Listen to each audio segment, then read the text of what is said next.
Vous arrivez au Japon, les gens ont une espérance de vie de 73 ans. Vous arrivez en Afrique, moyenne d'espérance de vie dans toute l'Afrique, quarantaine d'années. C'est la volonté de Dieu? Non. Il y a des gens dont la vie d'enfance, depuis le ventre de leur mère, on a volé. Ces démons-là sont déjà dans les airs.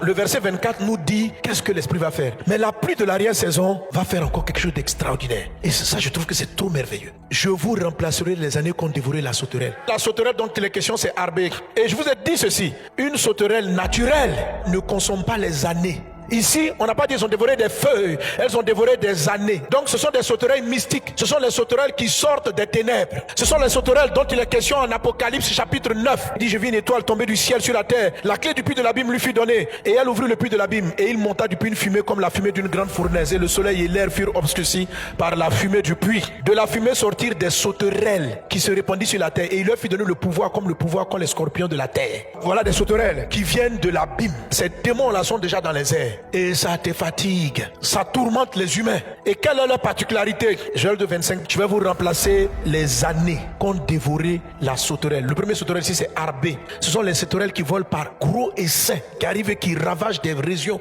Ils finissent tous les maïs, tout le blé d'une région. C'est ce que j'appelle les malédictions territoriales. Ce sont des démons qui viennent et qui font que dans cette région-là, les gens ne vont pas vivre au-delà de temps. Ils bouffent toutes leurs années de vieillesse, par exemple. Vous arrivez au Japon, les gens ont une espérance de vie de 73 ans. Vous arrivez en Afrique, moyenne d'espérance de vie dans toute l'Afrique, quarantaine d'années. C'est la volonté de Dieu? Non. On va dire c'est l'alimentation, effectivement, de la guerre. Mais qui? Pourquoi ça depuis tant d'années? Pourquoi?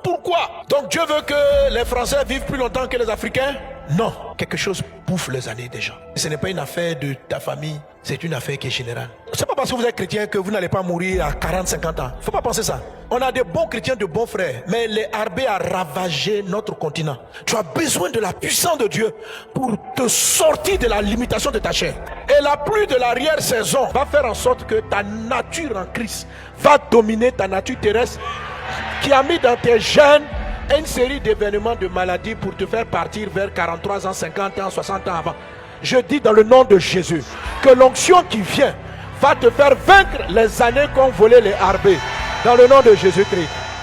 Je sais que des temps difficiles arrivent. Je le sais, mais vous devez être puissant. Recevez l'esprit pour cela. La pluie de l'arrière-saison va venir remplacer les années que le Gélec a volées. C'est une race de sauterelles qui, elle, vient s'attaquer à la plante à sa naissance. Quand le maïs commence à pousser, la sauterelle qu'on appelle Gélec, elle ne vient pas envahir comme le Arbé. Elle vient au moment où vous avez planté et puis elle pond des œufs.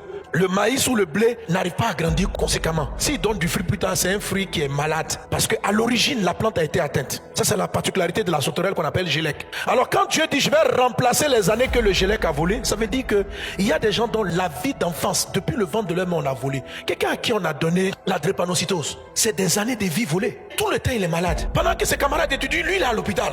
S'il grandit, vous comprenez qu'il est handicapé. Une jeune fille qui est là, qui est en train de grandir, elle est bébé, et puis on vient la violer. 10 ans, c'est maintenant que tu tombes enceinte. Tu deviens maman, tu dois devoir t'occuper. Mais on a volé ton enfance. Au moment où tu dois mûrir, c'est au moment où tu dois t'occuper d'enfants. On a volé ton enfance. C'est un travail de Gélec. Quelqu'un qui a été brisé moralement et qui arrive maintenant à l'âge adulte, c'est quelqu'un de brisé qui rentre dans un foyer. Elle ne peut pas vivre, profiter du fruit du foyer parce que son enfance lui a été volée. Où on devait l'aimer, on l'a détesté. Où on devait l'encourager, on l'a rejeté. C'est une enfance volée. Un enfant, il boit l'amour, le respect, la considération. C'est ce qui va lui donner d'être assis dans l'âge adulte. Mais dans son enfance, rejet. Il doit se battre pour avoir une existence. Ça, c'est un travail du Gélec. Réduis ton enfance, la partie enfant, pour affecter ta vie. Mais Dieu te promet une chose. Il dit, la pluie de l'arrière-saison va remplacer.